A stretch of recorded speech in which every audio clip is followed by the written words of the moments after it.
Hello, this is Walt Smith on Walter's Glass Half Full.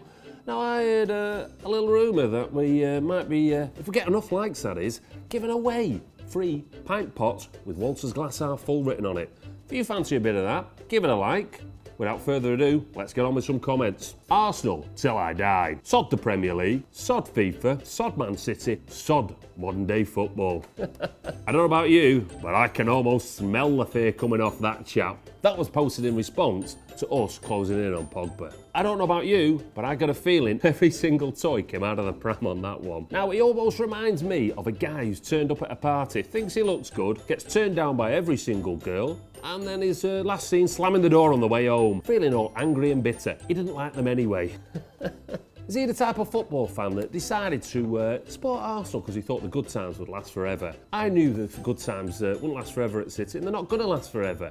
So I'm enjoying every second of it while we're still on top. Next comment is Liverpool fan. Bon Jovi, worst band ever. Can't see why Pogba would want to play for City. It would be a step down for him. Now this, folks, is a classic example of teams of the old Big Four. That Sky loving. I don't know if you remember the super special, spectacular Super Sundays that they used to have on, and it was always the same four teams in it. Now, these people don't seem to have realised that the tide has changed, and it's changed in the favour of City. Now, you've got to think about Pogba, and you've got to think about he's a player that wants to improve himself. So he's going to be coming to the English League to test himself. Reason one. I can only think when I think of Pogba as well, he's going to be playing at a bigger ground at City, so he's going to be seen by more fans. He's going to be seen by a bigger television, worldwide audience. And sadly, folks, he won't have to put up with some of that despicable racism that's been seen very often in Italian football that has been directed at Pogba. One of the things that did cheer me up about Pogba coming, if he does come to us, would be the fact that it'd be probably one of the best two-fingered salutes at the club over the road that any player could give.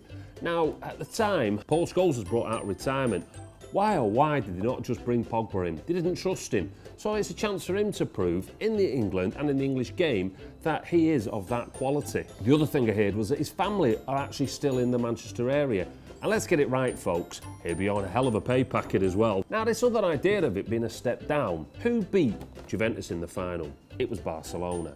Now, if Juventus had come up against Barcelona in the last 16, who would have gone through? It would be in Barcelona. Now, to actually run City down, getting knocked out by a fabulous team, and arguably the best team I've ever seen, that Barcelona one, you can't call it a step down no matter what way you look at it. At this point, you've got to look at City as well, and we're not a selling team. City will only let players go under their circumstances.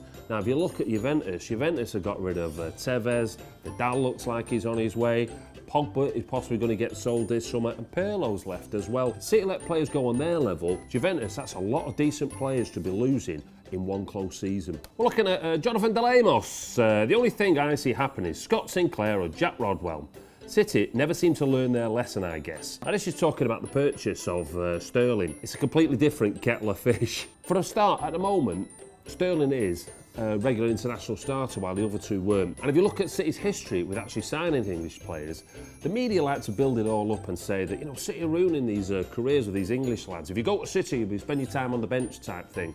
And that quite clearly, when you look at the evidence, isn't true. If you look at City's purchases over the last few years, that are English, and we go through them and see what their time was like at City. If you look at Joe Hart, he's gone on to be arguably the best English keeper of his generation.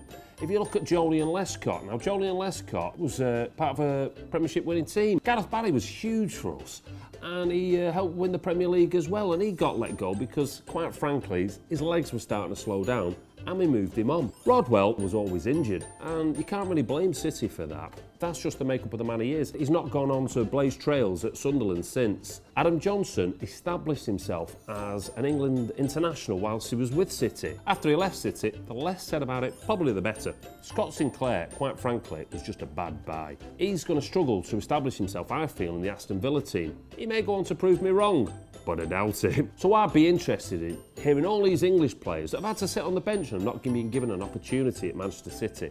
There ain't many. Now have a look over the road at Manchester United. They don't get told they're ruining football when they buy a winger from Palace and then send him back there with his tail between his legs. Does anyone remember Nick Powell signing for Manchester United? This next wonder kid. £6 million he cost. Now, he didn't go to tear up any trees. But United aren't ruining football, City aren't ruining football. Football's changing.